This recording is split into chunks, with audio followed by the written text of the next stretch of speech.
Hi. Hello. Hi. Hi, guys. How's the reception? Our, It's, our cell is kind of spotty up here at the winery. I'm sure it is. It's good. We're good here. I can hear you, and everything is great. And we'll Might have cross to our go back fingers in our and hope for house. the best. That's fine. You just do whatever works for you. I'm excited to hear from you because it's really windy and stormy all along the East Coast too. So, welcome. I just my little intros. I'm You're gonna telling people that I'm doing this run back wine up to our wine chat. house. Sorry. Okay, perfect. I've been doing these chats just to give people some What? Jamie, just outside. hang with. We'll just get some Look at background. that. That's beautiful. Well, this is where we But I've been are. doing We're these to gonna give walk people back to some the house. outside views. Little better reception Yeah, at that's the house, and it's amazing. kind of windy. It's windy today, Okay, and the Wi-Fi's only at the house. So we just wanted to show you where we were. And right behind us, of course, great. the other direction is the vineyard right here. Wow, beautiful. Yeah, I've been looking at your pictures. It's gorgeous. So we'll walk back inside. Okay, How are you doing? I like walk. I like walking with Yeah. you. So This we're at is about lovely. 6,000 feet right now. Okay, and where are you? You're on the It's a little chilly you're on the today. western slope. Where in Colorado are you? Are you on the We are western on the slope? western slope. There are Okay. Western slope. There are two official AVAs in Colorado. The primary one is called the Grand Valley. That's around the Uh-huh. towns of Palisades and Grand Junction. Probably, all right, we'll give you one last good look of the West Elks Wilderness here. So those mountains are at about 12,500 feet above sea level, and Wow. we're at about 6,000 right here. Okay. So that area, those mountains, that's called the West Elks Wilderness. So that's what this winery, this wine AVA is named for. So this AVA is called the West Elks. It's much, much smaller than the Grand Valley. The Grand Valley is about 85% of Colorado wine production comes from the Grand Valley. So we're going to head into the house. We've got Wi-Fi here. We'll get a good signal. Okay, We will be perfect. able to actually hear you. So, here, bear with us. I'm just going to connect this No to you. worries. Perfect. Awesome. All right. So we've got Thanks for Denny filling Duran with our from time. Pomerol on here. There's a lot of people on here. Hi, guys. I'm not able to say hi to everybody individually. There is a violin lesson in the background. Yeah. So I'm if anybody has a question, pop it into the question thing down on the bottom there, and that way I won't miss it. So I wanted to just introduce this by saying I've been doing these vineyard chats because people are, cooped up in their apartments back in the city and desperate for a little sunshine and to look outside. And so I've been reaching out at first to friends in France, and now I'm reaching out the other direction and meeting new friends like you. So thank you for joining me. I think it's very optimistic to look at vineyards because there's a lot of virtual happy hours and drinking going on. And I think it's important to meet small winemakers and learn a little bit about unusual regions and see where the wine comes from. So if y'all would introduce yourselves and tell us where you're from, and if you wouldn't mind repeating your altitude and where you are in Colorado. Sure. Definitely. Now that we've got a better signal, for sure. Yeah. So I'm Steve. This is my wife. I'm Jamie. Jamie. Both of us are the winemakers and farmers for a project called the Cellar. And we can kind of ping pong back and forth. But we have a winery, like Steve said, it's about 6,000 feet above sea level in one of two AVAs, American viticulture areas in the state of Colorado. We sit at about 6,000 feet. So our project, we grow only white wine grapes.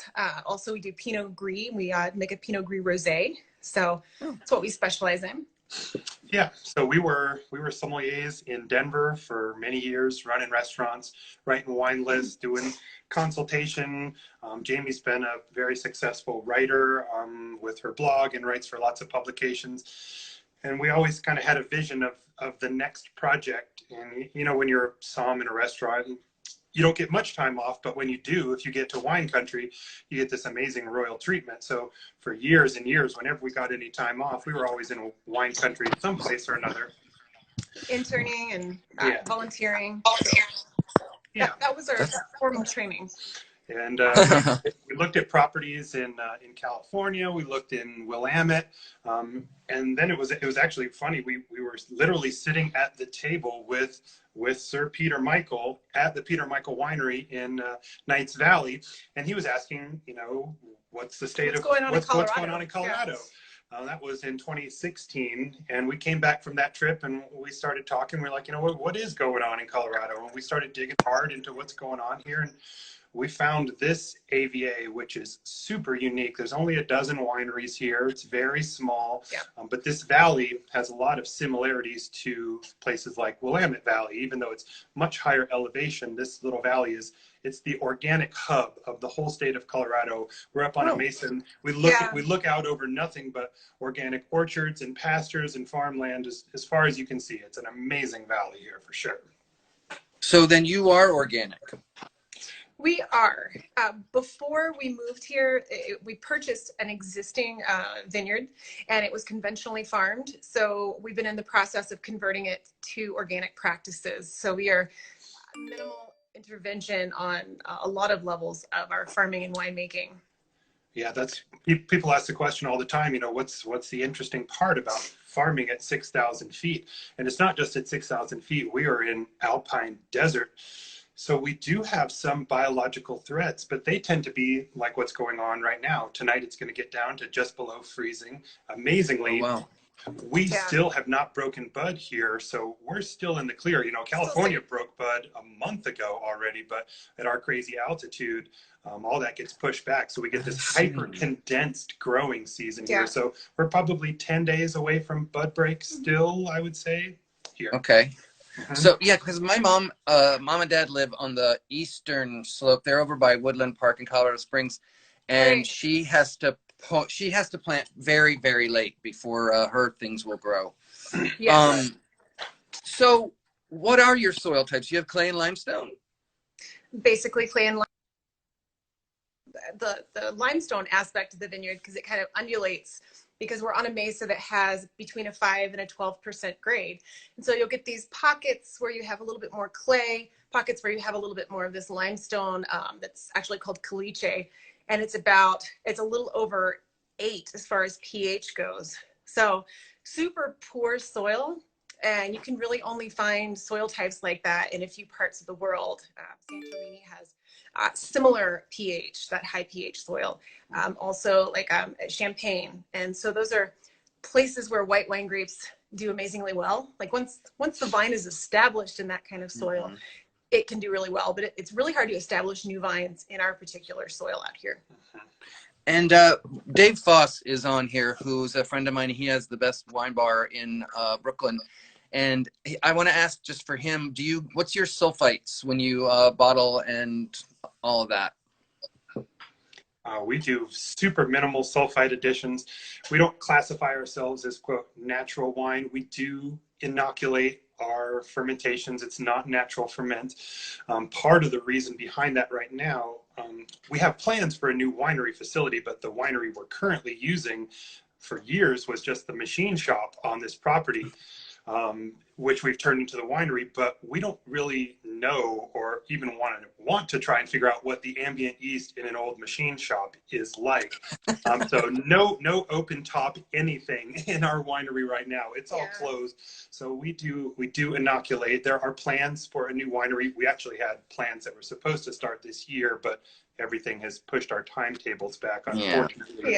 But I'm sure we'll do some native yeast ferments once that happens. Back to sulfites. Yeah, back to the sulfites, because I know we have a couple of sweeter wines, like our Reserve Riesling is about like 40 grams per liter of RS.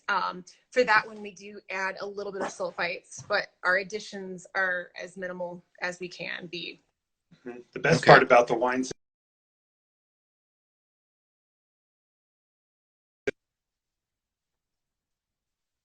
pH, which makes it so you don't have to add so much, because they're microbially stable at 3.1 pH.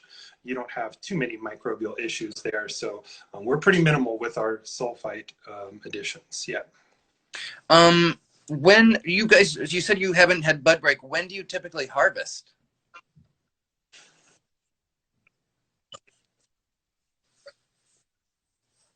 Maybe that didn't go through. When do you I harvest? think we missed that question. Sorry, we lost Yeah, you. sorry, Jeff.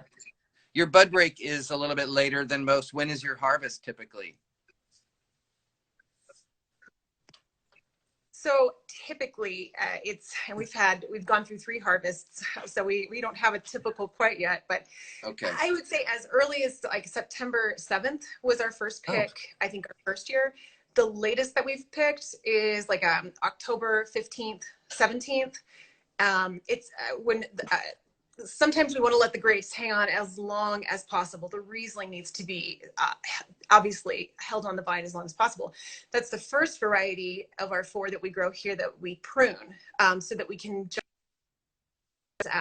oh, there we are. I think we're back. Yeah. We prune first so that we can jumpstart the ripening process and kind of extend that growing season as much as possible. And we'll let the grapes hang on as long as possible until a freeze kind of dictates when we pick. Okay. Now, earlier or last week, I spoke with Deidre Heeken up in. Oh, go ahead. Oh, do you want to say something? Go ahead. Okay. So I spoke with Deidre Heeken in Vermont. I spoke with Deidre Heeken last week in Vermont, and she is doing some interesting stuff with hybrids and considers herself an alpine winemaker. What grapes do you grow, and how is it like? What grapes do you grow, and how does being Colorado affect them? And I'm not asking my question correctly. If you grow a Chardonnay, I don't know how. If I'm tasting Chardonnay, how is it different from being in Colorado? That's a good question. That is a good question. And what do we grow? Sure, we can start there. We've got about 15 planted acres right now. 6 to 7 of that is Riesling. 1 block was planted in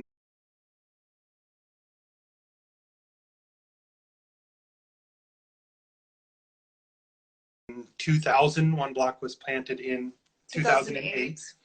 Then we've got a little bit of Sauvignon Blanc and some Pinot Gris and some Chardonnay. One of the crazy parts, unfortunately, about this vineyard, like all of Colorado, is that it's all own-rooted, no grafted vines, and we have phylloxera in the vineyard. We found out we had phylloxera basically within 2 or 3 months after moving here. We saw a poor performing part of the vineyard. We were looking at the records that the previous owners kept and saw a declining yield. So we got our roots tested. It was heartbreaking. So basically our vineyard is on a death sentence. And the only way, as you know, to fix the problem of phylloxera is to replace with grafted vines. You can also plant with, native rootstock. You can kind of get success with doing hybrid so that sometimes even winemakers or grape growers will do hybrid varieties on a Native American rootstock that is, absolutely immune to phylloxera. But we started replanting immediately year 1. We planted 1,000 grafted vines, the first grafted vines in our AVA we planted, and have been planting ever since. And we'll be planting again this summer. So we're just kind of chasing the phylloxera as it spreads through the vineyard, basically. Wow, it's not an easy job just making wine to begin with, and now you have that.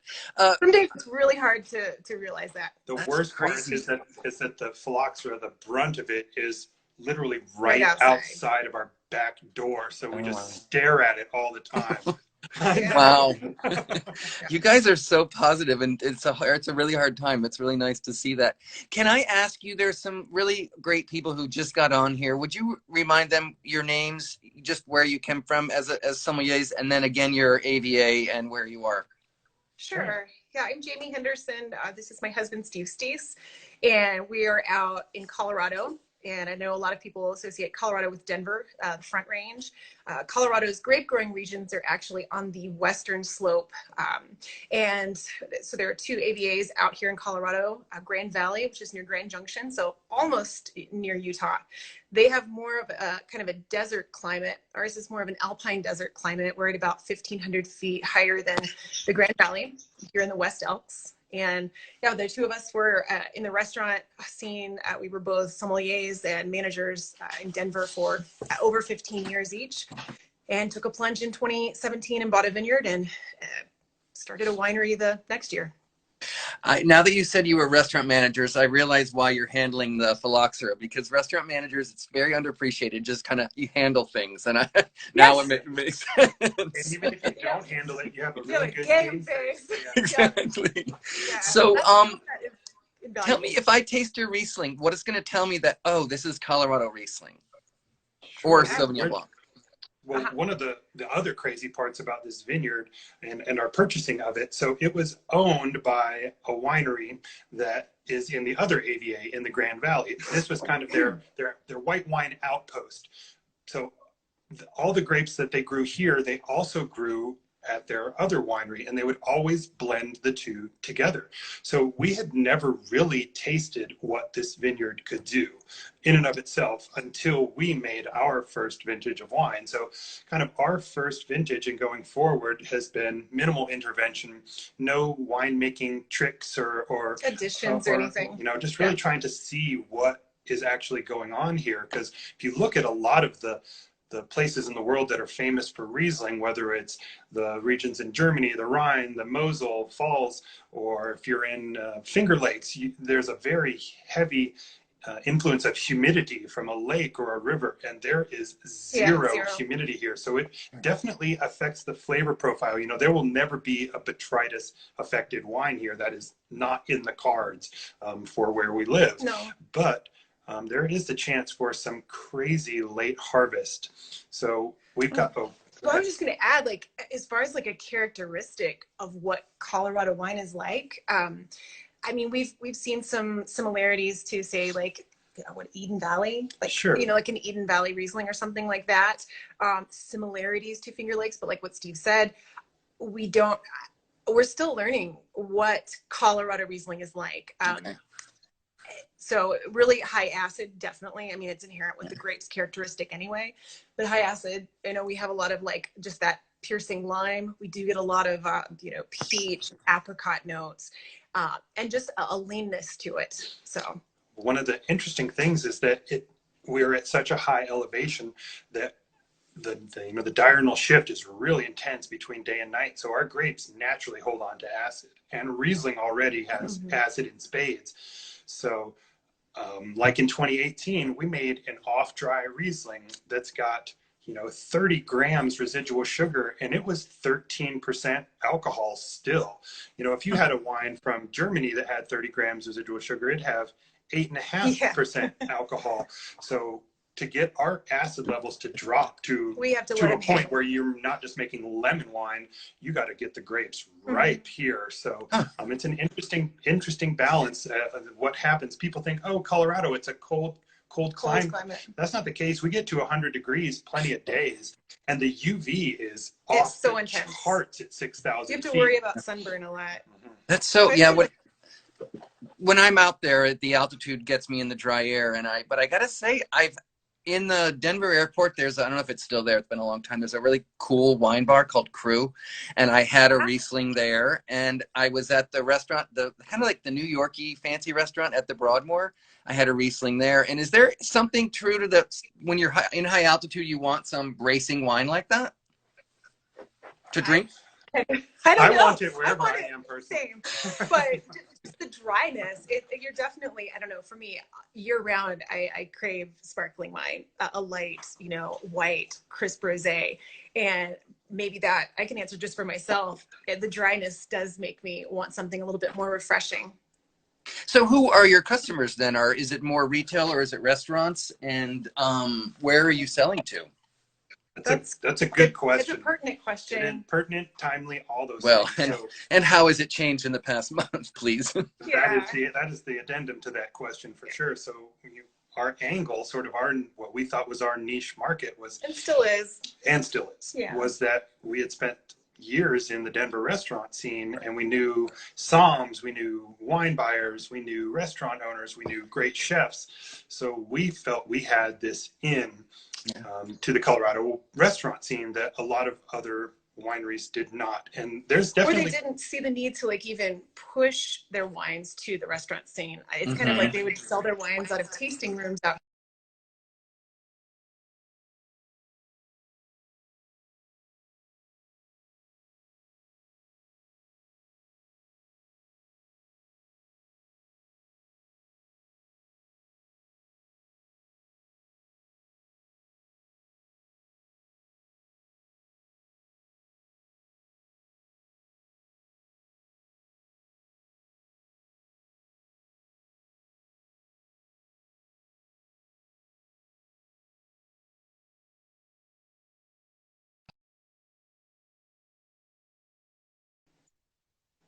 Sorry, can you? I lost you guys for a minute there. Can you tell me back? I lost you when you were saying about who your customers were, and you had a lot of Somm connections. Sorry. Yes, no worries.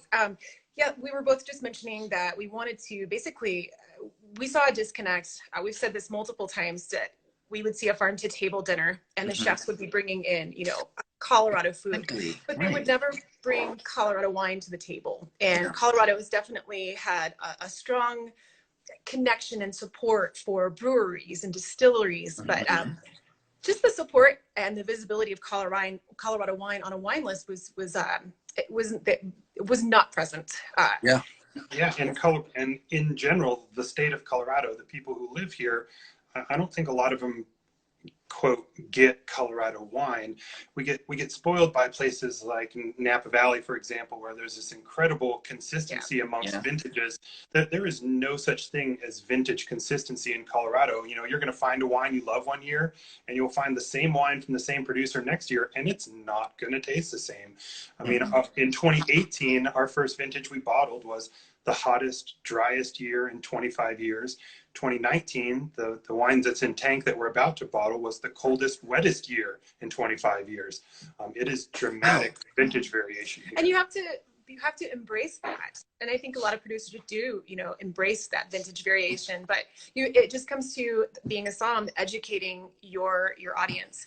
And to circle back to the question that you asked too. So yes, Colorado restaurants are definitely one of our biggest customers. We do reach out to a handful of select retail stores. And this was the first year, 2020, coming up in June, that we were going to be open. We were going to have a tasting room open Friday, Saturday, and Sunday. And we were so thrilled to be able to not just travel all summer long like we did last year, getting our name out. I mean, we had to build a brand from the ground up.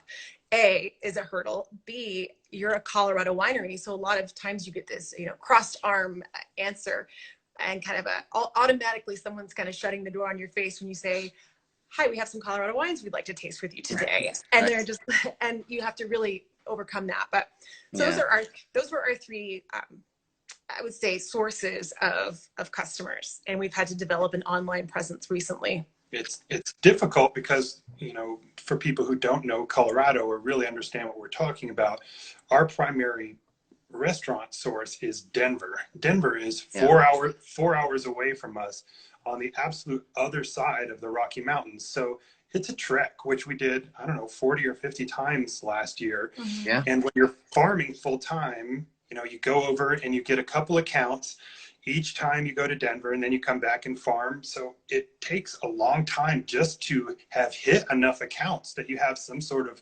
momentum going there. You can only do so many at once. We get a couple restaurants and one wine shop each time we were out there, and finally felt like we had this threshold of enough, accounts that we were feeling pretty good about the state of things, and then all those accounts.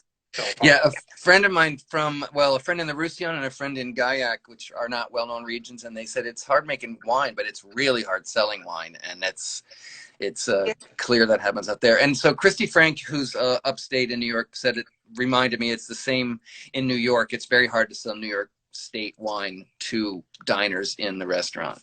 Wow. Still. Yeah, less so, but yes, still. And so my experience with Colorado is I knew Infinite Monkey Theorem, but don't they have like a tasting room in Denver, or is that just because they've got deep pockets and can afford to have an outpost like that? I mean, IMT is huge. They have a tasting room in Austin, Texas now. They don't grow their own grapes. They make amazing wines. We've sold some grapes that we've grown too. I see. Okay. So they have an urban winery on the Front Range in Denver, and then they get all their grapes from this side. All the farmland out here. Yeah. Whole other thing. Okay, cool. So what has happened in the past month for you? I think you were scrambling last week to sell more online. Yes. Yeah. So we had set up an online purchasing platform back in November, and it was really on the back burner. We just wanted to have it available in case someone from like Georgia wanted to, purchase some of our wine. We had laid the groundwork, and we were happy with, the functionality of it, but it wasn't something that we pushed. It's kind of like it brings us the same margin right now as say like a liquor store does. So you know, you're really looking forward to that tasting room sale, or eventual club sale. So yeah, I mean, I don't even know what day it is, but maybe like 3 weeks ago, we decided to just do a 180 and start promoting our online sales platform. And we came up with a couple of like quarantine tasting boxes. I know some other wineries are doing that too. We decided to, you know, choose 5 wines, and we're doing like an Instagram live every Wednesday. And, you know, we went with a local DJ to create a paired music list. We've gone to a couple of like chefs, cookbook authors, food bloggers, to partner to have them come on our IGTV live series to talk about a paired, you know, we would basically SOM their website and SOM their recipes. And so we'll make their recipes and they'll come on and talk about it. And it's been extremely successful. We're grateful with the response.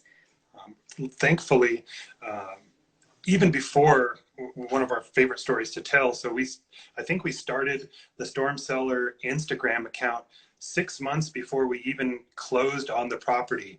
Like that's been one of our unique angles this whole time. Jamie's our social media guru.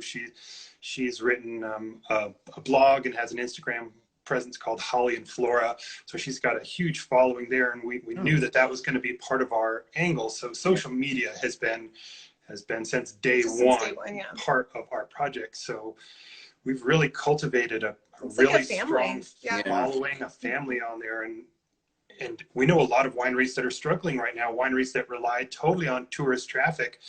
And all of a sudden they have no outlet. We had a huge bank of people to call on, and they all showed up amazingly. That's great. We've shipped out wine to people that, you know, friends from high school, people sending presents to people, and it's been really amazing. Really, that's awesome. And all those links to the blog and both the other Instagram account are all available on your profile, right?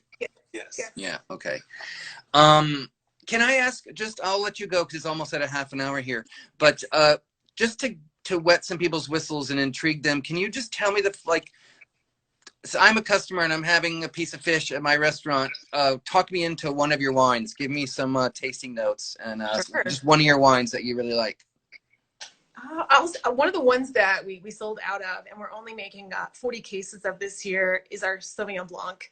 Our Sauvignon Blanc, you know, it's kind of like a medium plus acidity profile, bone dry, and the aromatics of guava and passion fruit are just abundant. It has this silky texture, kind of reminiscent of, say, like a California Sauvignon Blanc.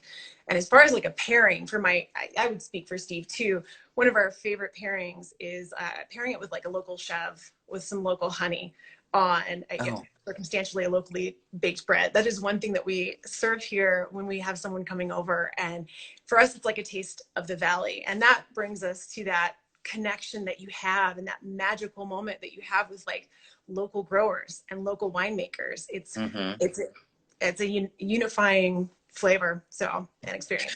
I have to ask you to do another one because people can't buy it if it's sold out. No. Sell me a wine that's available on your website. That one will be available in a month. Okay. Yeah. Sure. So pass the mic. I would go to our estate Riesling. Yeah. So in 2018, we made 3 different Rieslings. We made a dry, an off dry, and a full on sweet, which is our reserve Riesling. Our dry, we basically just sold out of in the 2018. It's only available in the quarantine pack. So you have to buy the packs to get the last bottles of that. But the regular Riesling is still available. Super ripe, you know, apricot, peachy flavors. It was the 2018 really ripe vintage, all sorts of amazing floral aromatics, a beautiful amount of sweetness balanced with really sharp acidity still. And it's amazing with like pho or like a spicy noodle bowl. Cool. Okay. Awesome. Thank you. Before I forget, I want to thank Nelson and the Vintner Project for connecting us. Somebody had asked earlier, and I appreciate that. So any last words of I really just want to thank you for coming on here, and it's great to show people there's wine in Colorado and what cool representatives you are. Thank you so much. I saw something just pop up, and yes, we do ship to New York. Yep. There you go. Awesome. Well, we thought we'd end one last time since we get reception here, since people didn't join us at the start, or just walk outside on the front. That would be, I would love that. I would love that. And also people go to the website or the blog that Jamie does. There's gorgeous photography on there. Thank you. And it was so nice talking with you, Jeff. We'll show you. Oh, thank you. Video. Yeah, so this is literally right out the front door of our house.